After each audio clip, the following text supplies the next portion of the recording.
ನನಗೆ ಅಂದರೆ ಅಂಥವ್ರ ಜೊತೆ ಭಗವಂತನು ಕೂಡ ಒಮ್ಮೊಮ್ಮೆ ಚಮತ್ಕಾರ ಪವಾಡ ಮಾಡ್ತಾನಂತೆ. ನೀವು ಸೂಪರ್ ಸ್ಟಾರ್ ಗಿರಿಯನ್ನು ನೋಡಿದ್ದೀರಿ, ನಿಮಗೆ ದೇವ್ರ ದಯದಿಂದ ಯಾವತ್ತೂ ಕೂಡ ಪಾವರ್ಟಿ ಅನ್ನೋದು ಇರಲಿಲ್ಲ, ಚೆನ್ನಾಗೇ ನೀವು ಜೀವನವನ್ನು ಮಾಡಿದ್ದೀರಿ.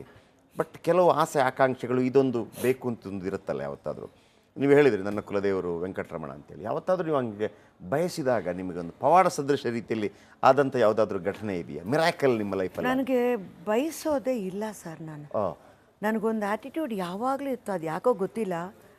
ಬೇಕು ಅಂತ ಇಷ್ಟಪಟ್ಟರೆ ಅದು ಸಿಗಲಿಲ್ಲ ಅಂದರೆ ಒಂಥರ ನನಗೆ ಸಿಗಲಿಲ್ಲ. ಇಲ್ಲ ಒಂದು ಬೇಕು ಅಂತ ತೀರ್ಮಾನ ಮಾಡಿಕೊಂಡ್ರೆ ಬೇಕೇ ಬೇಕು, ಅದಕ್ಕೆ ಹೋಗ್ತೀನಿ ನಾನು. I will work hard and get it. But I should know, will I be able to get it or not. Right, I will get it. Okay. ಒಂದೊಂದು ಸಲ ಕ್ರೇವಿಂಗ್ಸ್ ಇರುತ್ತೆ. 10 ಗಂಟೆ ರಾತ್ರಿಯಲ್ಲಿ I just would like to have one hot ಏನಾದರೂ ಒಂದು ಜೊತೆಯಲ್ಲೇ cold ice cream. ಬೈತಾರೆ ಮನೇಲಿ, ಬುದ್ಧಿ ಇಲ್ಲ ಅಂತ. ಇಲ್ಲ, ನನಗೆ ಈಗ ಬೇಕು. ಮೊದಲೆಲ್ಲ ಸಿಗ್ತಾ ಇರಲಿಲ್ಲ, ಯು ಹ್ಯಾವ್ ಟು ಡ್ರೈವ್. ಈಗ ಫೋನ್ ಮಾಡಿದ್ರೇ ಬಂದುಬಿಡುತ್ತೆ. ಅಷ್ಟು ಈಸಿ ಆಗಿಬಿಟ್ಟಿದೆ ಜೀವನ ಈಗ. ನಿಮ್ಗೆ ಏನು ಬೇಕು ಅಂತ ಬಯಸ್ಕೋತಿರೋ ಬರ್ತಾ ಇದೆ. ಬಟ್ ಅದು ಬೇಕಾ ಬೇಡವಾ, ಅದನ್ನ ಪವಾಡ ಏನಾಗುತ್ತೆ ಅಂತ ಆಲೋಚನೆ ಮಾಡಬೇಕಾದ್ದು ನಮ್ಮ ಬುದ್ಧಿ. ಇದು ಯಾವಾಗಲೂ ಆಲೋಚನೆ ಮಾಡ್ತೀನಿ ನಾನು. ಇದು ಬಂದರೆ ಇದನ್ನ ರಿಯಾಕ್ಷನ್ ಹೆಂಗಿರುತ್ತೆ ಆಲೋಚನೆ ಮಾಡ್ಕೊ ಅಂತ. ಬಟ್ ನಾನು ದೇವ್ರ ಪವಾಡ ಅನ್ನೋದು ಕನಸುಗಳು, ನಾನು ನೋಡದೇ ಇರೋ ದೇವಸ್ಥಾನಗಳೆಲ್ಲ ನನ್ನ ಕನಸುಗಳಲ್ಲಿ ಬಂದಿದೆ. ನನಗೆ ಗೊತ್ತೇ ಇರಲ್ಲ ಅಂಥ ದೇವಸ್ಥಾನ ಬಂದಿದೆ. ನಾನು ಸತ್ಯಸಾಯಿಬಾಬಾನ ಸ್ವಾಮಿನ ನೋಡಬೇಕು ಗೊತ್ತು ನನಗೆ. ಸ್ವಾಮಿ ಹತ್ರ ಹೋಗಿದ್ದೀವಿ, ಎಲ್ಲ ಆಯಿತು. US ಹೋಗ್ಬಿಟ್ಟಿದ್ದೀವಿ ನಾನು ನಮ್ಮ ಯಜಮಾನರು. ಜೀನ್ಸ್ ಶೂಟಿಂಗ್ ಇತ್ತು. ಶೂಟಿಂಗ್ ಆದಮೇಲೆ we are extending our holiday. ಮುಗಿಸ್ಬಿಟ್ರೆ ಇಲ್ಲಿ ಅವರು ನಮ್ಮ ಮಾವ ಅವ್ರ ತಂದೆ ಸ್ವಲ್ಪ ಸೀರಿಯಸ್ ಆಗಿದ್ದಾರೆ, ಬಂದುಬಿಡೋಕೆ ಹೇಳಿದ್ರು. ಬರ್ತಾ ಇದ್ದೀನಿ, ಏರ್ಪೋರ್ಟಲ್ಲಿ ಇಳಿದಾಗಲೇ ನಮಗೆ ಅಲ್ಲಿ ಯಾರೋ ನಿಂತಿದ್ರು, ಅಂಜಲಿಮ್ಮ ಕಳಿಸಿದ್ರು, ಸ್ವಾಮಿ ಬಂದಿದ್ದಾರೆ ನೀವು ಬರಬೇಕಂತ ನಾಳೆ ಅಂತ. ನಾನು ನಾಳೆನಾ ಗೊತ್ತಿಲ್ಲ ನನಗೆ.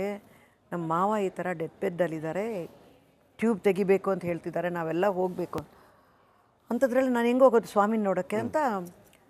ಇವರು ನೀನು ಅಳಬೇಡ ಕಣೆ, ನೋಡೋಣ, ನೀವು ಬೇಕಾದರೆ ಹೋಗು, ನಾನು ಇಲ್ಲಿ ಮಾವನ ಹತ್ರ. ಇಲ್ಲ ರೀ, ಚೆನ್ನಾಗಿರಲ್ಲ, ಇಬ್ಬರು ಸೊಸೆಂದ್ರೆ ನಾವು ಬಂದಿಲ್ಲ ಅಂದರೆ ಎಲ್ಲರೂ ಬೈತಾರೆ ಅಂತ ಹೋಗಿದ್ವಿ. ಅದು ಹೋದ್ಮೇಲೆ ಇಲ್ಲಿ ಸ್ವಾಮಿ ಬಂದು ಹೋಗಿಬಿಟ್ಟಿದ್ದಾರೆ, ಮಾವನ ತೀರೋದ್ರು. ನಾನು ಅಳ್ತಾ ಇದ್ದೀನಿ.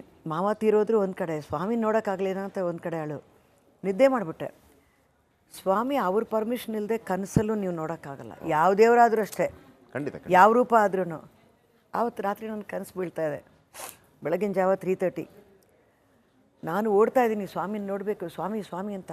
ಎಲ್ಲ ವೈಟ್ ಡ್ರೆಸ್ ಹಾಕ್ಕೊಂಡು ನಿಂತಿದ್ದಾರೆ. ಒಂಥರ ಇದೆ ಮಣ್ಣುಗಿನ್ನೆಲ್ಲ, ಒಂಥರ ಕೆಂಪು ಮಣ್ಣಿದೆ ಅಲ್ಲಿ. ಆ ಕಡೆ ಏನೋ ನದಿನೋ ಸಮುದ್ರನೋ ಇದೆ ಏನೋ, ಅದು ನೋಡ್ತಾನೆ ನಾನು ಹೋಗ್ತಾ ಇದ್ದೀನಿ. ಅವ್ರ ಹತ್ರ ಸ್ವಾಮಿ ನೋಡೋಕೆ, ಮುಟ್ಬೇಡಿ, ನೀವು ಈಗ ತಾನೇ ಬಂದಿದ್ದೀರಾ ಅಂತಾರೆ. ಇಲ್ಲ, ನಾನು ಸ್ನಾನ ಮಾಡಿ ಬಂದಿದ್ದೇನೆ ಅಂತ. ಇಲ್ಲ ತಲೆನಿಲ್ಲಿ ಅಂತ. ಸ್ವಾಮಿ ಹತ್ರ ಹಿಂಗೆ ಯಾರೂ ಹೇಳಲ್ಲ ಹತ್ರ, ನೀವು ಯಾಕೆ ಹಂಗೆ ಹೇಳ್ತೀರಾ ನನಗೆ, ಬಾಬಾ ಅಂತ ಕಿರಿಸ್ಕೊಂಡೆ. ಅಲ್ಲಿ ಹೋಗ್ತಾ ಇದ್ದಾರೆ ಸ್ವಾಮಿ. ಭಾವಕ್ಲಾಗ್ಬಿಡ್ತೀನಿ ನಾನು. ಅಲ್ಲಿಂದ ತಿರುಗಿ ನೋಡ್ತಾರೆ, ಹತ್ರ ಬರ್ತಾರೆ. ಏಮ್ ಕಾವಾಲಿ ಸ್ವಾಮಿ, ಬಿಟ್ಕೋ ಅಂತ ಕಾಲು ಹಿಂಗೆ ತೋರಿಸಿದ್ರು. ಕಾಲು ಹಿಡ್ಕೊಂಡೆ, ನಮಸ್ಕಾರ ಮಾಡಿದೆ. I could feel it. ನಮಸ್ಕಾರ ಮಾಡಿದೆ. ಚಾಲ ಬಂಗಾರು, ಚಾಲ್ ಸ್ವಾಮಿ ಹಿಂಗಂತಾರೆ. ಲಡ್ಡು ಬಂತು, ತೊಗೊಂಡಿದ್ದೀನಿ. ಹಂಗೆ ಇಳಿದು ಸ್ವಾಮಿ ನೀರಿಗೆ ಹೋಗ್ತಾರೆ.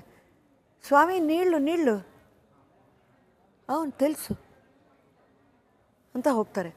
ಎದ್ಬಿಟ್ಟೆ ನಾನು. ಎದ್ಬಿಟ್ರೆ ಅಳ್ತಾನೇ ಇದ್ದೀನಿ. 5:30 6 ಗಂಟೆ ಆಗ್ತದೆ. ಅಳ್ತಾ ಇದ್ದೀನಿ ಅಂದರೆ ನೀರು ಏನು ಮಾಡಿದ್ರು ಕಣ್ಣೀರು ಬರ್ತಾಯಿದೆ. ಮಾವ ಹೋಗ್ಬಿಟ್ರು, ಆ ಕೆಲಸ ಇದೆ. ಇದು ಏನು ಎಂಥದ್ದು, ಎಲ್ಲಿದ್ದಾರೆ ಸ್ವಾಮಿ ಅಂತ ನನಗೆ.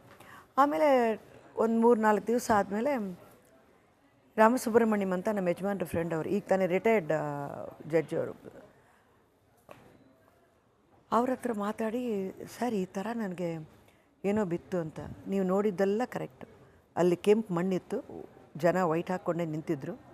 ಸ್ವಾಮಿ ಇಲ್ಲಿ ಬಂದಿದ್ದಾರೆ, ಒಂದು ಹವನ ದೊಡ್ಡದು ಮಾಡಬೇಕಿಲ್ಲ ಅಂದರೆ ಚೆನ್ನೈ ಮುಳುಗೋಗುತ್ತೆ ಅಂತ ಒಂದು ಸ್ಥಿತಿ ಬರುತ್ತೆ ಅಂತ ಮಾಡಿದ್ದಾರೆ. ಅವ್ರು ಮಾಡಿದ ಜಾಗದಲ್ಲಿ ಸಮುದ್ರ ಇತ್ತು. ಸ್ವಾಮಿ ನಡ್ಕೊಂಡು ಸಮುದ್ರಕ್ಕೆ ಹೋಗಿದ್ರು. ನಾನು ಯಾರೂ ಇಲ್ಲ. I am nobody. ಅದಕ್ಕತ್ತೆ ನಾನು, ನನಗೆ ಯಾಕೆ ಬಂದು ಬೀಳ್ತೀಯ ಸ್ವಾಮಿ, ನನ್ನ ಕೈಲಿ ತಡ್ಕೊಳಕ್ಕಾಗಲ್ಲ. ಇಷ್ಟೇ ಇರೋ ಮಗು ಬಾಯಲ್ಲಿ ಇಷ್ಟು ದೊಡ್ಡ ಲಾಡು ಇಟ್ಟರೆ ತಿನ್ನೋಕ್ಕಾಗುತ್ತಾ? ಆ ರೀತಿ ನನಗಿದೆಲ್ಲ